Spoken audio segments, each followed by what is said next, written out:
मिलने के लिए बुलाया था ना, तो अब तुम जगह दो। तुम्हें क्या लगता है मैं तुम्हें फिर से अपने कमरे में आने दूंगी? तो और मैं कहाँ जाऊंगा? मुझे नहीं पता।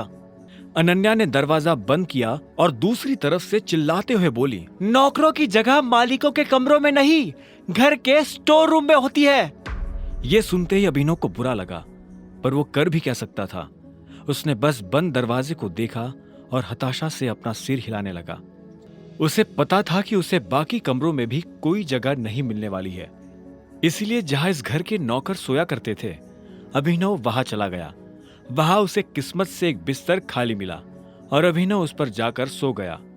अभिनव को कब नींद लगी और कब सुबह हो गई उसे पता ही नहीं चला। वो जल्द से जल्द तैयार हुआ और AK प्राइवेट लिमिटेड पहुंच गया। जैसे ही वो कैब से बाहर निकला तो सबसे पहले उसकी नजर सनी पर पड़ी। सनी ने भी उसे देखा और चालाकी से मुस्कुराते हुए बोला, आहा, देखो जरा कौन आया है, सिक्योरिटी। वो अभिनव को अंदर नहीं आने देना चाहता था। सनी की एक आवाज पर सिक्योरिटी वाले वहां आकर खड़े हो गए।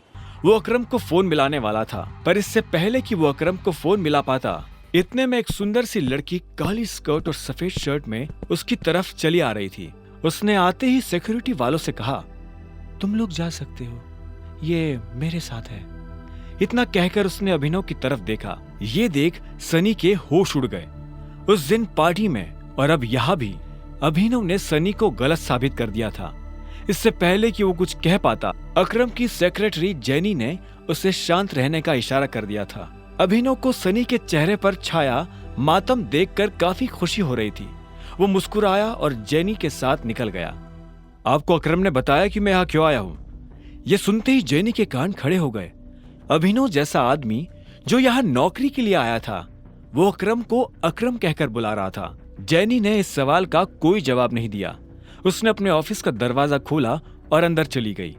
अभिनव भी उसके पीछे पीछे अंदर आया और बोला, तुमने मेरे सवाल का जवाब नहीं दिया। सॉरी, जेनी ने कहा। जेनी ने जिस तरह से सॉरी कहा, अभिनव को समझ आ गया था कि वो उसे पसंद नहीं करती थी। जेनी ने इतने में अपनी टेबल पर रखा एक पेपर उठाया और अभिनव की तरफ बढ़ा दिया। अभिनव ने पेपर लिया और उससे पढ़ने लगा।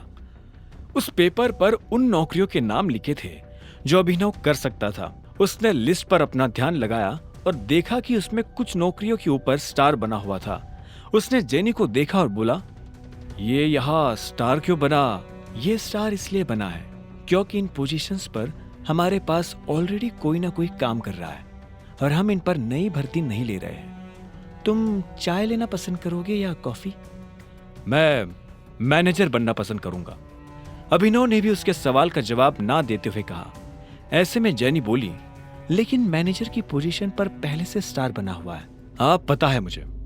तो जिस पोजीशन पर पहले से कोई बैठा हुआ है उस पर तुम कैसे बैठ सकते हो?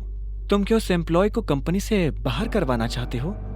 मैंने तो ऐसा नहीं कहा। मैं बस इतना जानता हूं कि लिस्ट मुझे तुम्हें नहीं दी थी। हाँ, लेकिन तुम्हारा नाम? जेनी। जेनी ने गुस्से में कहा। अभिनव के सवालों से उसे चिढ़ हो रही थी। अभिनव को उसके नाम से कोई मतलब नहीं था। उसने आखिर में कहा, देखो जेनी, इसमें मेरी कोई गलती नहीं है। तुमने मुझे लिस्ट लाकर दी, मैंने उसमें से अपनी पसंद की पोस्ट चुन ली। अब आगे क्या करना है वो तुम देखो। ठीक है मिस्टर अभिनव, तो अब मुझे तुम्हारे बारे में कुछ जानकारियों की जरूरत पड़ने वाली है और तुम्हारा ऑफिस कल से शुरू हो जाएगा, जेनी ने कहा। अभिनव ने हाँ में सिर हिलाया और वहां से निकल गया। सनी को अभी भी समझ नहीं आ रहा था कि आखिर अभिनव वहां क्या लेने आया था। उधर अभिनव को लगा कि अब कल से नौकरी पर जाने के लिए उसे नए कपड़ों की जरूरत पड़ने वाली है। कपड़ों के साथ साथ उसे अपना फोन भी बदलने की जरूरत थी। अकरम का दिया हुआ चेक उसकी जेब में ही रखा हुआ था। अभिनव अपने चेक से पैसे निकालने के लिए बैंक चला आया। तभी उसकी नजर प्रणव से मिली। प्रणव उन लोगों में से था जो अभिनव की गरीबी का मजाक उड़ाया करता था।